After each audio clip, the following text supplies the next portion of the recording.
Bonjour à tous et bienvenue pour cette nouvelle pastille des commissaires de course. Aujourd'hui, on se retrouve comme d'habitude pour nos petits previews, nos petites présentations qui vous permettront de suivre au mieux la saison 2025. Et pour m'accompagner aujourd'hui, comme d'hab, j'ai avec moi Seb. Salut Seb. Salut Charles, salut à tous. Alors Seb, aujourd'hui on réfléchissait un petit peu tous les deux, on se demandait quelle équipe on allait aborder et notre choix, il s'est porté sur une structure de Pro Team qui a marqué les esprits lors du dernier mercato. Oui, et puis qui a marqué aussi même avant le mercato parce que c'était une saison de belle facture comme on dirait pour 2024, hein. Il y a eu quelques belles victoires et on sent en effet qu'il y a une montée en puissance avec l'arrivée de plusieurs gros coureurs. Donc c'est vrai que c'est difficile de passer à côté de cette équipe-là et de ne pas la Tiens présenter et Seb, de faire un j'aurais une question sur Tudor parce que j'ai une impression un petit peu comme une OX, c'est qu'on prend son temps, il y a l'air d'avoir de l'argent quand même, mais j'ai Hum. l'impression que la volonté, alors là certes il y a la Philippe et Hirschi, mais que depuis quelques années j'ai l'impression que la volonté c'est de construire, on a très vite eu une dévo, j'ai pas l'impression qu'on ait brûlé les étapes et je sais pas ce que tu en penses, mais moi j'aime bien ce type de projet qui semble, enfin de vue de l'extérieur en tout cas, bien construit et bien réfléchi quoi. Oui, oui, ça, je te rejoins, ça a l'air très réfléchi. Je me souviens de vidéos de Fabian Cancellara il y a pas si longtemps que ça, il y a 1 ou 2 ans, là, par rapport au début et par rapport aux idées. Alors après, bon, c'est Tudor depuis 2012, mais en fait, c'est un peu les cendres entre guillemets, de Swiss Racing Academy. Donc, voilà, il y avait une petite ossature quand même suisse et on avait volonté. Tu parlais d'une OX quand même, la différence d'une OX d'aller sur des coureurs au-delà de la nationalité suisse et donc bah, voilà, il y a un ambassadeur quand même qui est fort aidant dans la démarche avec Fabien Cancellara comme j'ai cité tout à l'heure et par conséquent ouais ils ont pris le temps mais quand tu parlais tu vois il y a des coureurs comme Alex Baudin il est passé Hmm. par la structure Tudor en 2022 je vois ça il y avait déjà Yanis Voisard là qui commence un peu à éclore. Donc, il y avait des bases déjà, mais en même temps, on avait des visions à moyen et à long terme parce que, comme tu l'as dit, il y a quand même des moyens financiers derrière. Et voilà, ça va crescendo et ça va continuer à aller crescendo dans le projet. En même temps, on essaye de pérenniser certains coureurs, de relancer certains coureurs qui étaient un peu bouchés, comme Trentin, etc. Et puis, bah, au gré des possibilités, bah, on essaye de faire venir des gros coureurs, mais sans totalement changer la physionomie de l'équipe. J'ai un peu que c'est ça un peu le fil conducteur, c'est d'appréhender les opportunités tout en restant un peu sur l'idée de départ et de base de pouvoir s'améliorer au fur et à mesure et de prendre le temps nécessaire. Donc oui, je te rejoins sur ton analyse, oui. Alors on va aller sur le mercato maintenant, Seb, parce que c'est vrai que tu l'as évoqué, c'est pas vraiment comme une OX dans le sens où on ne prend pas que des Suisses, mais malgré ça, la recrue phare, en tout cas pour nos amis suisses, c'est Marc Hirschi. Marc Hirschi impressionnant l'an passé chez UAE, notamment en deuxième partie de saison, et qui là sera sans faire offense à Julien Lafilippe, bien entendu, le fer de lance du projet.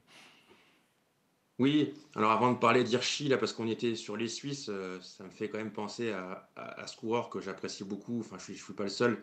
C'est Gino Madère. Pourquoi Gino Madère? Parce que il était en tractation avec l'équipe pour venir avant son décès, qui était intervenu autour de Suisse, évidemment, malheureusement, on s'en rappelle très bien.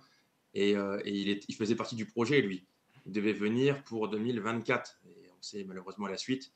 Donc forcément, quand on parle de Tudor, moi, j'associe aussi parce que c'était en train de se faire. Et voilà, malheureusement, évidemment, le destin en a voulu autrement. Alors après, pour revenir à Hirschi, oui, évidemment, on veut avoir aussi quelques bons coureurs suisses. Bah, ils ne se sont pas loupés, hein. Hirschi, bah, c'est avec Stéphane Kung et c'est le meilleur Suisse, donc très polyvalent. Et c'est un peu comme l'histoire de Trentin, c'est-à-dire que on essaye de débaucher ces coureurs-là. Enfin, débaucher, c'est un grand terme, mais voilà, ils étaient quand même un peu barrés. Alors certes, il avait quelques places pour certaines courses, etc. Et ça ne l'a pas empêché de gagner des classiques comme la Classica et puis également la Bretagne Classique. Mais on sait bien qu'Hirschi, il était barré par d'autres coureurs, et notamment par Pogacar, bien évidemment, chez UAE. Et donc, bah voilà, aller en Suisse pour lui et puis avoir une place de leader, même s'il y a Philippe qui revient, enfin qui arrive également, bah forcément pour lui c'est du pain béni. Alors après, il faudra voir le résultat parce que la pression, etc., tout ça, voilà, il va l'avoir hein, dans cette Oui, puis équipe-là. Seb, un élément important, on le pointait dans les années 2010, on va dire, avec la Quick Step, c'est la force du collectif chez UAE. Et dans quelle mesure Hirschi a bénéficié aussi de ça? On le saura cette année, parce que s'il a Mm. un petit peu plus de mal à répéter les résultats, ça aura joué. Alors que si vraiment il est au même niveau, c'est qu'il bah, il est monstrueux, parce que sans faire offense à Tudor, le collectif est quand même moins fort que celui du AE. Après, est-ce qu'il lui faudra une année d'adaptation? Parce que quand il est parti de chez DSM, ça a été compliqué son arrivée chez UAE, hein. Mm. Et on l'a revu que l'année dernière, et puis surtout cette année. Mais les tout débuts étaient très, très Oui, loin puis on du se compte, souvient hein. d'un départ aussi dans des conditions particulières. Seb, on n'a jamais su le vrai du faux, mais il y a quand même quelque chose qui n'a pas plu à DSM. Bon, il y a souvent des choses qui ne plaisent pas à DSM, donc Oui, c'est oui, pour ça oui. qu'on va prendre un peu de recul par rapport à ça, mais ça s'était pas très bien terminé et on a jamais, enfin, il y a eu des rumeurs qui ont circulé, mais on n'a jamais vraiment su pourquoi, quoi. Oui, alors il y a eu plusieurs cas, mais on ne va pas tous les évoquer. Mais oui, c'était une période là, 2020-2021 chez DSM, où il y avait eu beaucoup de départs et Marc Hirschi en était également un exemple.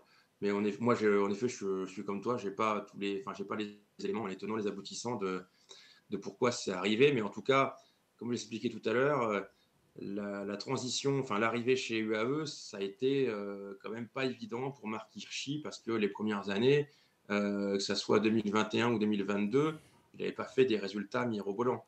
On l'avait vu quand même, il y a des étapes autour du Luxembourg, mais bon, il est revenu à son niveau l'année dernière et surtout Et cette est-ce que année. Seb, là où il a pas le plus progressé, Marc Hirschi, c'est en régularité? Ouais, alors Alors c'est pas encore parfait, hein, bien entendu, mais l'impression qu'il arrive à faire des grosses séquences maintenant. C'est pas juste une ou deux courses ou juste 3 semaines où il est à fond, quoi.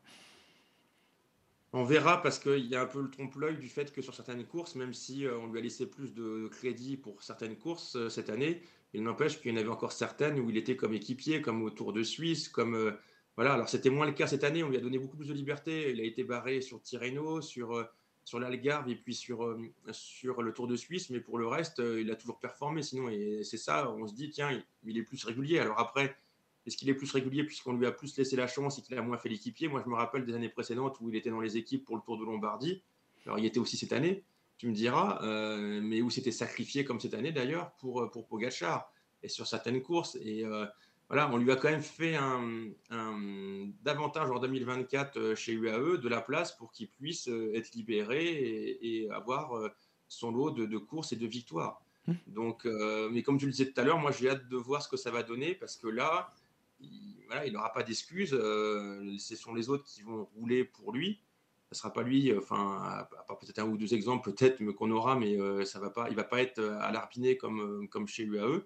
Et donc, il n'y aura pas de faux fuyants. Il faudra qu'il réponde présent et par des victoires. Et évidemment, s'il ne gagne pas ou s'il n'est pas régulier, bah forcément, on va lui tomber dessus, y compris dans son pays. Donc voilà, donc ça, il y a ce risque-là. Donc c'est casse-gueule, mais ça en vaut la peine. Et puis, on verra le binôme Puis avec nous qui aimons pas Alaphilippe. trop les grosses armadas, Seb, que ce soit lui, Pidcock ou d'autres, on est quand même content de les voir atterrir en pro team et d'avoir un Oui, peu plus de diversité parfois, quoi. ça redistribue un peu les cartes. Alors bon, ça reste relatif quand même parce Oui, qu'on parce qu'il y en a reçoit plus encore qui arrivent dans les plus. grosses armadas que Voilà. d'autres qui ressortent, mais Il y bon, a, voilà. il y a quelques exemples quand même, comme Pitcock, comme lui, comme Alaphilippe, mais oui, le sens est plutôt dans inverse avec beaucoup de coureurs qui vont dans les grosses teams, notamment Red Bull, comme on l'avait dit, plutôt que des coureurs qui partent des World Tour pour aller dans les pro teams.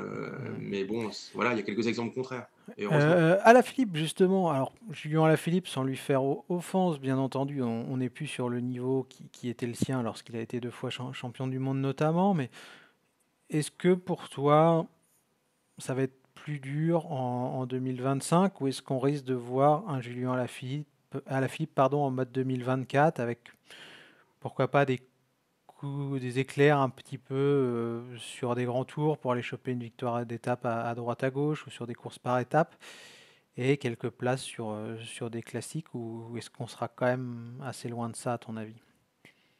Ah, il aura plus de liberté lui aussi. Après, par contre, que ça soit à la Tudor ou que ça soit quand c'était chez Quick-Step, enfin chez Soudal, bon, j'espère qu'il sera un peu épargné parce qu'il tombe souvent quand même, hein. On l'a encore vu aux mondiaux, mais on l'avait vu au Newsblad aussi en début d'année. Enfin, il tombe tout le temps, hein. Il fait partie de ces coureurs qu'on pensait plutôt à droit, mais depuis quelques années, là, depuis les années Covid, on le voit souvent dans les chutes. Combien d'images on a d'Alaphilippe Mm. dans les chutes, et des fois des chutes. Alors après, on va dire que toutes les chutes sont bêtes, mais voilà, donc faut qu'il fasse attention quand même. Alors après, il a connu que, enfin, il était à l'armée de terre, mais il a connu que Quick Step, donc c'est pour lui, ça fait quand même un sacré changement. Alors après, c'est toujours pareil, est-ce que ça va être bénéfique ou est-ce qu'il va falloir qu'il ait un temps d'adaptation? Bah, lui, Quel va Seb, être le l'avantage, c'est que la Quick Step, je le prenais comme exemple cette formation pour les années 2010, mais là, en dehors d'Evenepoel, c'est quand même faible sur les classiques, donc on Mmh. ne peut pas se dire que ce qu'il a été chercher, il l'a eu grâce à la force du collectif, quoi. Non, non, non, mais non, après, moi je trouve qu'il a fait une bonne saison quand même, hein, quelques bons résultats, Oui, on se souvient de assez San Sébastien, réguliers. hein, notamment, bah, où il était d'ailleurs deuxième derrière Marc Hirschi. Ouais, et puis il y a des fois encore où il s'y prend mal, comme il était fort à la Bretagne classique, justement, où c'est Hirschi aussi qui l'emporte. Il a attaqué combien de fois et très très loin. On sait que c'est son style, mais forcément, tu lui laisses du jus. C'est plus à la Philippe qui pouvait faire 10 attaques, et puis après, qui en faisait encore une au 11e, et puis qui était encore plus fort. Donc là-dessus, voilà, à Montréal, il m'avait bien impressionné, moi, sur un parcours, il faisait très chaud, il finit sur le podium, alors que ça avait castagné fortement. Donc moi, je retiens surtout plus que la classique San-Sébastien, qui est une course difficile, c'était sa performance à Montréal sur un parcours qui était éreintant, où ça avait castagné de partout avec Pogacar qui était parti à 2 tours de l'arrivée. Donc voilà, je retiens ça. Après, je pense qu'ils l'ont dit, hein, ils vont jouer à toi, à moi, je pense, entre Hirschi et Alaphilippe. On dit toujours que le surnombre, ça peut servir.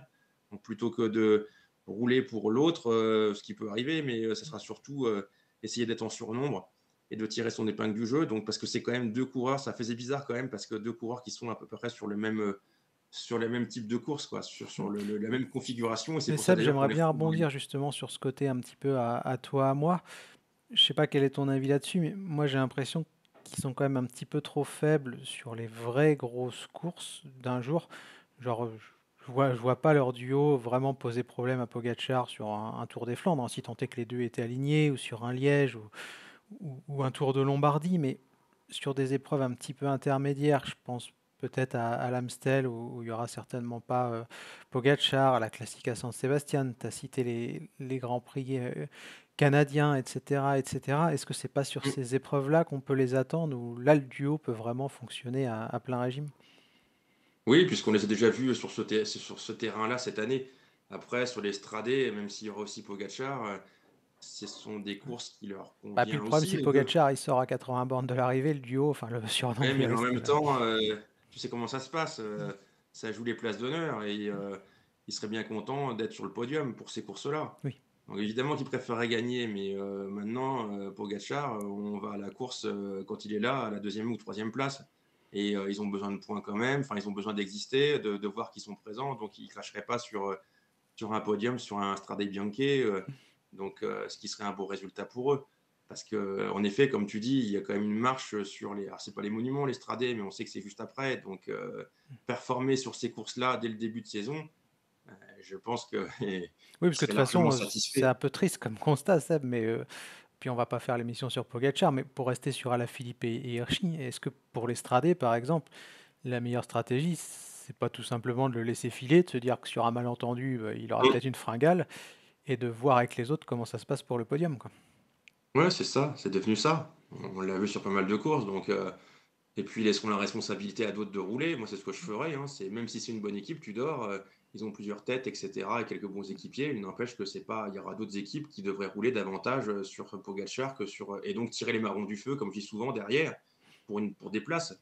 Voir deux coureurs, notamment ces deux qu'on a cités, dans un top 10, ça sera déjà pas mal et ça donnera de la confiance. Tiens, une dernière recrue, Seb, avant de passer justement un petit peu plus à 2025. Je sais que tu l'aimes bien, ce coureur-là, en plus. C'est Marco Haller. Alors, c'est pas un Mm. coureur qui va gagner 10 courses dans la saison, mais je trouve que c'est vraiment l'équipier modèle, sous-coté, si on peut l'appeler comme ça, mais qui est super utile, qui a vraiment le sens du collectif. qui en plus peut aller faire des places un petit peu à droite à gauche et je trouve que c'est Oui. vraiment une belle recrue pour Tudor. Oui, j'en ai souvent parlé, enfin avec toi, donc je vais me répéter. Mais en effet, c'est un coureur, il est utile à plusieurs titres. C'est-à-dire que soit il roule pour ses leaders, il fait un travail monumental de placement, et cetera. Quels que soient les leaders d'ailleurs, que ce soit pour le sprint ou que ce soit pour les hommes de classement, général. Souvent, il a donné la main aussi pour des Hindley, pour Roglic, et cetera. Donc, il est très apprécié en tant qu'équipier pour les groupes de classiques comme pour les. C'est d'ailleurs pour ça que souvent il fait des saisons à 75 ou 80 jours de course, hein. Il court partout et dans tous les territoires et sur tous les types de courses, même si on le voit avant tout comme un coureur de classique. Mais on l'a vu sur le Dauphiné, on l'a vu sur le Tour de France, on l'a vu, euh, on l'a vu en tant qu'équipier modèle. Donc il y a ça, et puis quand on lui laisse sa chance, alors souvent c'est plutôt dans les courses, voilà, comme les Jeux Olympiques, hein, ou les Championnats du Monde, si c'est pas trop compliqué. Il arrive à faire des places. Les Jeux Olympiques, il finit sixième, c'était un sacré résultat. Les championnats nationaux aussi, il fait des résultats. Et puis sur les classiques, on l'a déjà vu faire des top 20 au niveau du Tour des Flandres, du Grand Prix O3, même de Paris-Roubaix, même de Milan-San Remo. Donc non seulement il bosse, mais si on lui laisse un peu sa chance, il peut faire des places, il peut faire quelques résultats. Il peut faire des places aussi sur des courses en Allemagne qu'il adore. Il a d'ailleurs gagné la BMR classique là qu'on appelait avant Hambourg. Au Grand Prix de Francfort, il est souvent là aussi. Donc c'est un coureur qui t'est utile parce qu'en fait, voilà, soit il travaille pour les autres, soit il va faire des résultats quand même. Et c'est en ça que c'est un coureur qui est très attractif selon moi dans une équipe. Alors on va passer à 2025 maintenant, Seb, si tu le veux bien. Bah, la première question, je pense que c'est celle qui est dans tous les esprits, c'est la participation au Tour de France. On sait que la lutte va être complexe parce qu'il y a en gros quatre équipes pour deux places, à savoir Q36.5, Total Energy, Tudor et donc UNOX, puisque l'Auto Destiny, le Lotto tout court d'ailleurs, et Israël Premier Tech sont automatiquement qualifiés. Bah, pour mettre les pieds dans le plat, est-ce que tu vois Tudor au départ du Tour de France au mois de juillet? Moi, je pense que alors j'exclus, peut-être que j'ai tort déjà, Q36.5, même s'il y a Pidcock, je ne les vois pas au Tour de France. Après, pour moi, donc enfin ça, c'est mon voilà, je peux me tromper, hein, mais ce qui fait qu'il resterait, 3 équipes pour 2 places, c'est ça? Et donc alors ça va jouer entre UNOX, Total et puis Tudor. Heu, Moi, je pense que alors après, moi, je Ils choisirais mériteraient tous les personnellement. trois, moi je trouve, c'est ça qui est un peu, c'est un peu un Oui, oui, crève-cœur, quoi. oui. Moi, je choisirais Uno X et Tudor, mais je pense que Uno X, il risque d'être à côté et que ça va jouer, enfin, que les 2 dernières places seraient totales parce qu'ils ont fait un bon Tour de France l'année dernière, des bons résultats, et cetera.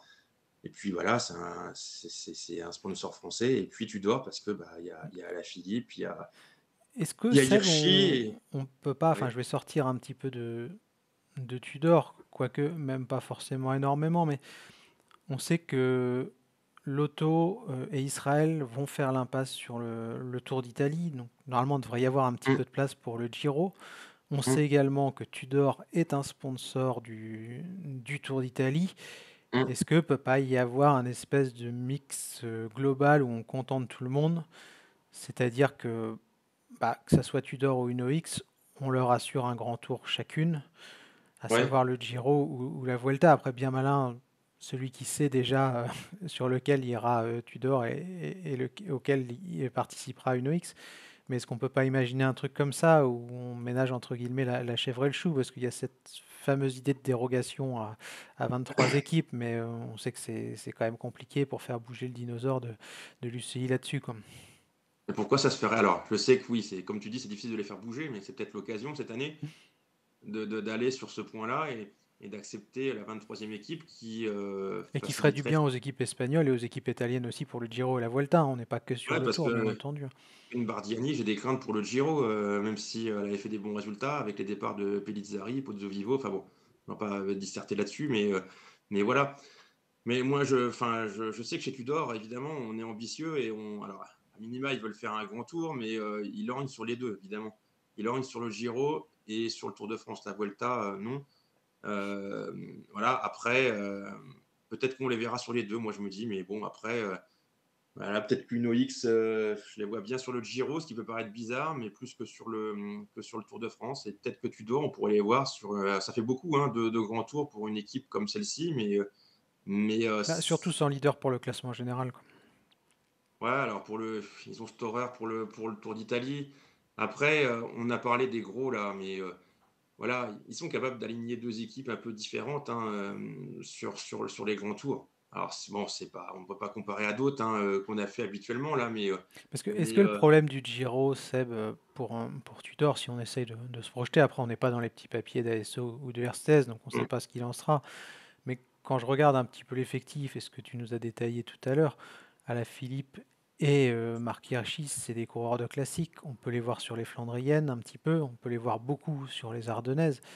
Si jamais c'était le Tour d'Italie à la place du Tour de France, ça paraît quand même compliqué pour eux d'enchaîner un gros début de saison, les classiques, puis le Giro, c'est des coups à se cramer. Et tu as cité cette horreur, mais quand même, aller faire 2 grands tours, donc Giro et Tour de France, sans ces 2 meilleurs coureurs au départ du Giro, c'est pareil, quand on essaye de convaincre un organisateur, si tu vas le voir et que tu lui dis, bah, moi je veux oui, venir, oui, oui. mais je prends pas Philippe et Hirschi parce qu'ils seront sur les Ardennaises, peut-être que RCS va prendre un petit peu plus une OX, même s'il y a la dimension du sponsor qu'il ne faut pas négliger non plus, quoi. Bah, ça laisse entendre que ce que tu dis là, que ça serait plutôt le Tour de France, ce que j'avais plutôt en tête, moi l'issue positive plutôt que le Giro, même si moi j'entrevois peut-être, une doublette, c'est-à-dire, Giro Tour, mais bon après, c'est sûr que pour le classement général, il y a pas grand monde. Après par contre, pour les sprints, il y a du monde. Moi, il y a un coureur que je vois, qu'on a vu là, mais qui a été handicapé une bonne partie de l'année, mais qui est capable de faire des sprints, quand même assez impressionnants parce qu'il a gagné sur Paris-Nice. Il était dans la lutte à l'UAE Tour là où, il était dans la lutte avec des Merlier et cetera. C'est Arvid de Klein, Ouais. parce que, alors certes, il faut que ça soit plat, mais on l'a vu au Grand Prix de Fourmies, on l'a vu au Grand Prix d'Isberg. Ah, il est Alors après bon, c'est mais ce que je veux dire, c'est qu'il n'est pas bankable pour un organisateur. C'est un petit peu ça oui, le problème, quoi. mais moi, enfin, moi, je pense qu'il est en capacité de pouvoir. Il était à la lutte avec Ah certains oui, je gros pense comme coureurs, toi, lui oui, à qu'il peut autour. gagner une étape du Giro, bien Il entendu a gagné aussi, hein. Paris-Nice quand même. Mm. Voilà, il peut gagner une étape au Tour de France ou au Tour d'Italie. Alors après, il y a match entre Giro. Tu les vois plutôt sur le Tour de France, toi, ou sur Bah, le Tour d'Italie? là, je réfléchissais en même temps que tu parlais. Je me dis, au Tour d'Italie, il y a donc 4 places. Je pense que Bardiani et Polti sont quasiment sûrs d'y être. En plus, Koratek Polti, n'était pas oui. dans le top 40, donc du coup, ça élimine la dernière formation italienne et ça règle un petit peu le problème. Pas pour eux, bien entendu, parce qu'ils préfèrent y être. Mm. Mais après, tu rajoutes 2 places.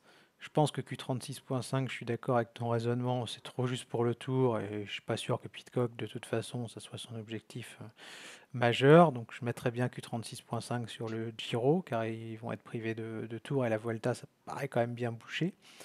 Et la dernière, pour moi, ça sera Tudor ou Inox en fonction de celle qui sera dégagée du tour. Enfin, dégagée, pas invitée, parce que bien entendu, Mm. l'invitation n'est pas automatique. Mais je vois un petit peu le raisonnement comme ça, quoi. 3 places prises par Bardiani et Polti côté italien, parce que s'il y a 4 invitations et qu'on n'en met même pas 50% aux locaux, je pense que ça risque de quand même faire parler un petit peu. Q36 pour les raisons que j'évoquais, puis la dernière, comme je te le disais, pour l'une des deux, quoi. Polti, enfin, je pense que c'est assuré. Il faut toujours se méfier, mais je les vois pas. Je les vois sélectionnés. Bardiani y ont toujours été depuis très très longtemps, donc ça serait un cataclysme. Mais en effet, ce qui peut Bah, être surtout avec 4 pour places, quoi. Si t'avais que 2 places, tu peux te dire, bon, ouais, après, qui reste dans l'équipe quand même, hein? Il n'en reste plus beaucoup dans l'équipe, hein. Ça va être une des équipes les plus faibles. Il y a quelques bons coureurs quand même, mais ils ont perdu Pellizzari, ils ont perdu Pozzovivo. Ça fait un petit peu léger quand même si je pense que ça risque de le faire parce qu'en Italie, on n'a plus d'équipe italienne et qu'il faut bien faire jouer la préférence aussi, nationale ça s'est toujours fait au niveau du Giro et pourtant, ça sera quand même, parce que voilà, Polti est bien supérieur avec Piganzoli et autres, à l'équipe Bardiani. Bon après oui, bah, donc bah, toi en tu les plus, verrais ça plus. serait vraiment pour rester, enfin, pour recentrer un petit peu sur Tudor. Je trouve Mmh. que ça serait encore plus mal vu de dégager Oui, Bardiani oui. si Tudor fait le tour et qu'en plus tu Oui, leur c'est files le sûr. Giro, quoi. S'il n'y a pas le Tour, tu peux te dire, bon, il fallait Mmh. bien choisir, sur le plan sportif, il n'y a pas photo, mais si déjà tu as la carotte du Tour de France, bah, je pense que c'est quand même compliqué, quoi. Alors que 36,5, je sais aussi qu'ils ont ils voudraient aller sur la Vuelta parce qu'il y a toute une colonie espagnole. Au-delà de Pidcock, il y a quand même pas mal d'Espagnols. C'est pas nouveau, mais voilà. Alors après, il y aura du monde en Espagne, qui seront toutes les Oui, parce équipes qu'il y aura espagnoles que deux forcément. places en Espagne, personne ne fait l'impasse, et ça veut Voilà. dire que si tu mets Q36.5, ça signifie qu'entre Kern Pharma, Burgos, Cara Rural et Euskaltel, t'en prends Mmh. qu'une, quoi. Ah oui, Donc, ça fait tu fais mal au c'est pour cyclisme espagnol, encore une fois. Enfin, c'est pour ça que l'issue là d'une 23e équipe serait quand même, une issue salvatrice quoi. Mais bon après, est-ce qu'ils vont être, novateurs là-dessus et puis le faire? Ça serait quand même le moment. Mais bon après, c'est vrai que je suis peut-être un peu ambitieux en les voyant Tudor et que ça ferait du mal pour d'autres et que du coup, Bah, ça disons que je risque me dis aussi, Seb, puis on va finir là-dessus, après on va se mmh, pencher un petit peu plus sur 2025, enfin la suite de 2025. Je me dis que dans mon idée de Q36 au Giro et une EX, tu contentes tout le monde parce que oui, oui, oui, Tudor a le oui. Tour de France, c'est la plus grande course du monde pour le sponsor, c'est Mmh, important. Une EX qui a quand même joué le jeu depuis quelques années sur le Tour et qui sportivement a montré sa valeur à un Giro. mmh. T'as Q36, tu les récompenses pour avoir pris Pidcock, mais pas que, parce que le recrutement est quand même intéressant. Et de l'autre Oui, côté, oui. tu as les Espagnols qui font pas trop la gueule parce que tu as deux de leur formation sur quatre qui Mmh. seront au départ du Tour d'Espagne, quoi. Non, non, ça se tient, ça se tient. Ça se tient très Après, est-ce bien. qu'ils discutent entre eux, c'est une autre question, mais Non, non, mais ça peut tout à fait être ça. Même si je te dis, forcément, ils lancent sur les 2. Ils ont déjà fait le Giro, enfin l'année dernière, Tudor, donc ça serait une progression d'aller sur le Tour de France. Ils y ont goûté cette année au Giro, donc ça pourrait contenter un peu tout le monde, hein, à côté en plus, donc oui, on verra. Bon après, les Trentin, bon, ça le ferait aller sur le Tour de France, pourquoi pas, hein, mais voilà, des Storer ou des Trentin, on l'a vu, c'est plus adapté d'aller sur le Giro que d'aller sur le Tour de ouais. France. Mais évidemment qu'ils vont pas tirer la langue par rapport au Tour de Puis France et l'avantage avec le Tanessep niveau. pour ces grosses structures de pro team dont fait partie Tudor, c'est que l'auto va faire beaucoup d'impasses. Ce qui fait que Oui, oui, oui. mécaniquement, il y aura des invitations bah, sur des Paris-Nice, des Tirreno, etc., etc. Donc ça risque d'être intéressant. On le sait aussi, la chasse au point en World Tour, elle semble quand même à 90% jouée. Au pire du pire, c'est Astana qui va lutter contre Cofidis parce que Arkea semble de toute façon hors jeu vu son effectif 2025. Donc peut-être qu'Israël va pas non plus participer à toutes les courses World Tour de la saison. Peut-être qu'il y aura des impasses sur les courses qui ne sont pas obligatoires, Mm. etc., etc. Donc ça peut aussi jouer pour Tudor d'avoir quand même un gros calendrier, quoi, malgré un seul grand tour. Ah, mais il y aura un beau calendrier parce qu'on va les voir sur les Et idem classiques, pour on va les voir. Q36.5, hein, même raisonnement, hein. Oui, oui, bah déjà cette année, enfin, en plus déjà on sait qu'ils vont être à Paris-Nice. Enfin, ils étaient déjà, tu me diras, cette année puisqu'ils avaient gagné avec, mais c'était pas dit que forcément, voilà. Donc c'est déjà là, ça donne un indicateur aussi quand même Paris-Nice par rapport au reste du calendrier. Donc ouais, ils vont avoir ils avaient déjà un beau calendrier en 2024 et Tudor aura, je pense, un calendrier encore plus avantageux en 2025. Alors après, parce que tu es sur le Tour de France, bah moi je vois déjà en effet, je vois bien, parce que l'équipe, elle peut être vite faite, hein, parce que Ah bah tu tu mets à emmènes la les. Philippe et Hirschi, tu rajoutes Storer pour le général, tu mets De Et après, il faut Klein. emmener De Klein, mais qui a besoin de ses poissons pilotes, là, parce que lui, c'est un sprinter qui a besoin de ses poissons pilotes, Puis là. Storer peut se débrouiller tout seul, c'est l'avantage. Là, on va aller un peu plus du coup sur 2025, ça va être la dernière partie de notre émission, les compos Mmh. potentiels. C'est vrai que quand on regarde l'effectif, là, on se dit que tu as raison, Seb Storer, toujours un peu, bah, peut viser un fond de top 10 ou top 8 si ça se passe bien. À la Philippe Hirschi, de toute façon, ils n'ont pas non plus besoin de grand monde parce que c'est les chasseurs d'étapes.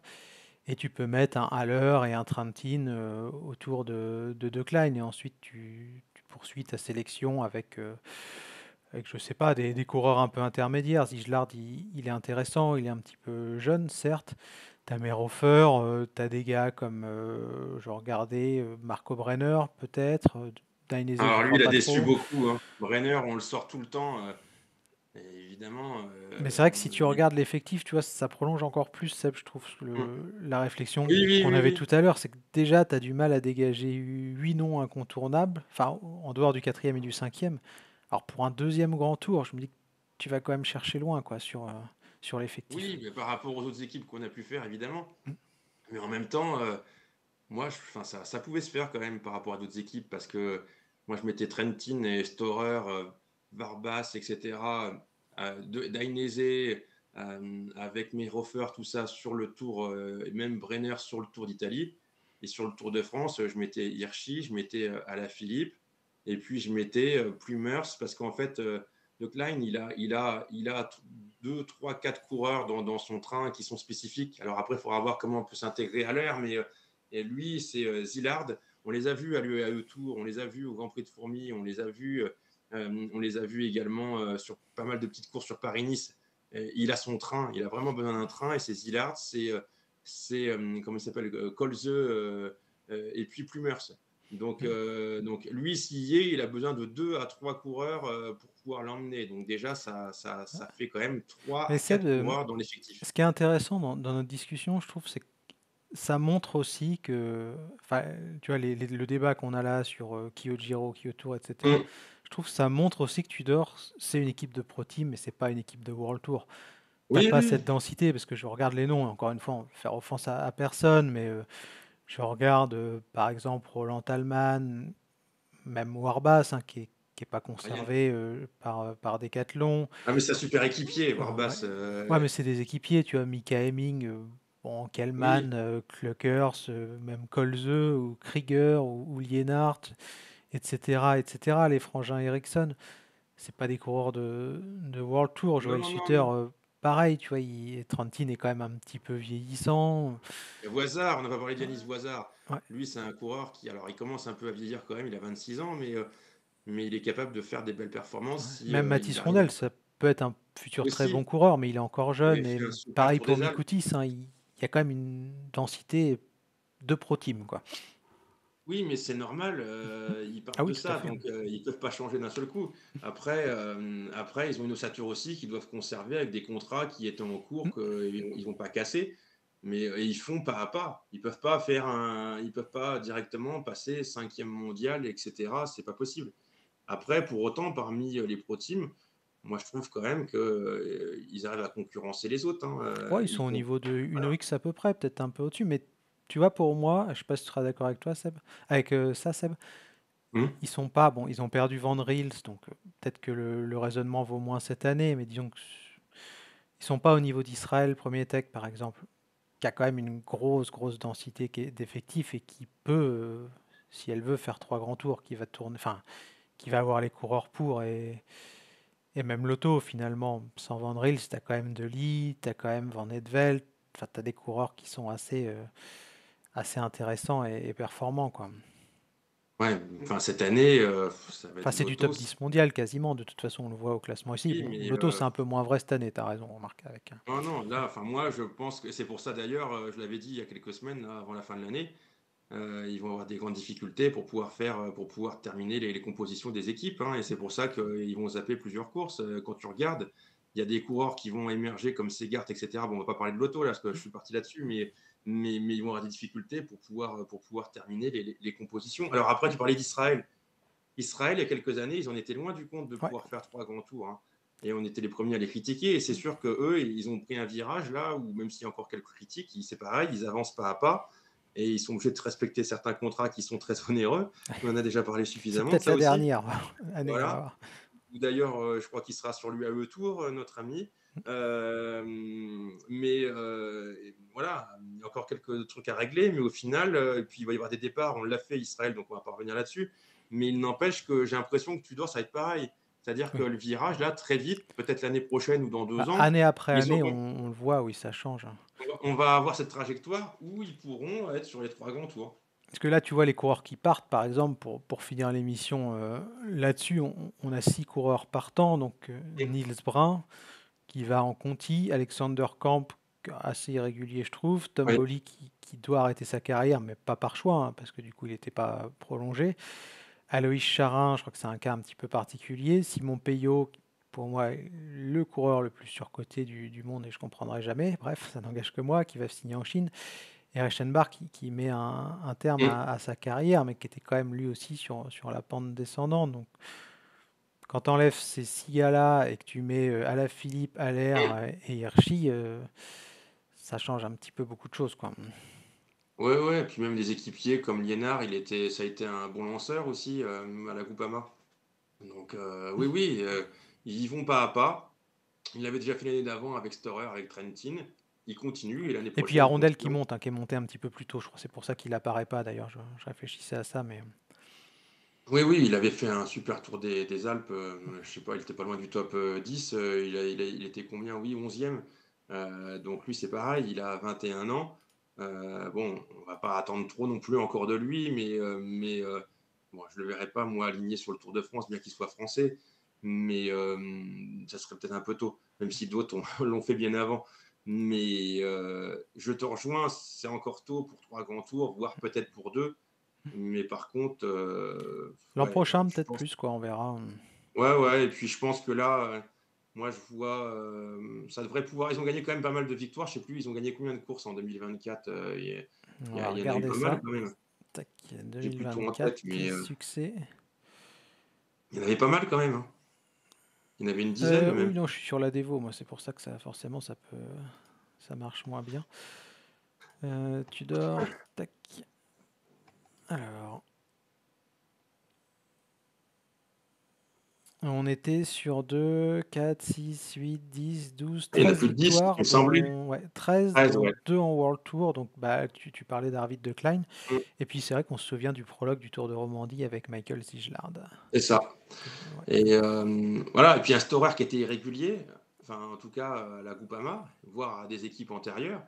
Moi, je ne m'attendais pas à qu'il fasse une si belle saison, et il a quand même été vachement régulier, hein, Storer, Ah ouais, il y a une hem belle saison, mais c'est vrai que quand tu vois les victoires, ouais, enfin, c'est très bien, mais là, encore une fois, on est sur de la pro team, quoi, parce que tu en as 13, mais tu as quand même oui, championnat de oui. Suède sur route, championnat de Luxembourg du chrono, la copie Oui, mais c'est une étape, Bartali.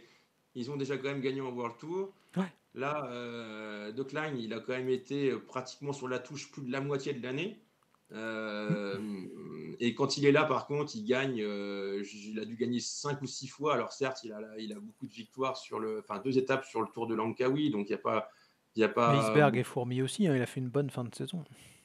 voilà, il revient et il regagne. Moi, il m'a impressionné, hein, dans les sprints, hein, c'est un peu une boule de nerfs là où, et avec un super train et du super boulot. Sa victoire à Paris-Nice et puis il était pas loin quand même. Quand on sait la saison qu'a pu faire Merlier à l'UAE Tour, il est fini deuxième derrière lui. Moi, je me dis qu'il y a moyen, quand c'est vraiment plat et il y a quand même des étapes de plat sur certaines courses à Puis comme étapes, tu l'as voire dit, Seb, il y a 4 mois de coupure, hein, pour De Klein, hein. voilà, donc problème de genou, ça veut dire qu'il devrait faire une saison, et puis il a 30 ans, donc il a fallu du temps pour qu'il puisse s'aguerrir, mais ça devrait être une année, où, voilà, il se sent bien dans cette équipe-là. Voilà et contrairement à Dainese, qui était très décevant, je pense qu'il a pris la tête du pôle sprint et qu'il devrait, davantage scorer en 2025 et puis après, bah, bon, ils gagneront pas 30 victoires, hein, mais je pense qu'ils peuvent gagner beaucoup plus que 13 victoires Ah et oui, je des pense aussi. victoires Puis des plus belles des victoires victoires aussi. voilà, des victoires beaucoup plus huppées et c'est en ça que c'est intéressant. Et ben on va pouvoir clôturer là-dessus. Je pensais, bon, on a fait quasiment 40 minutes, donc c'est pas mal pour l'équipe Tudor. On vous souhaite une bonne journée, puis on vous dit à très vite pour une nouvelle pastille des commissaires de course. Ciao! À bientôt, au revoir.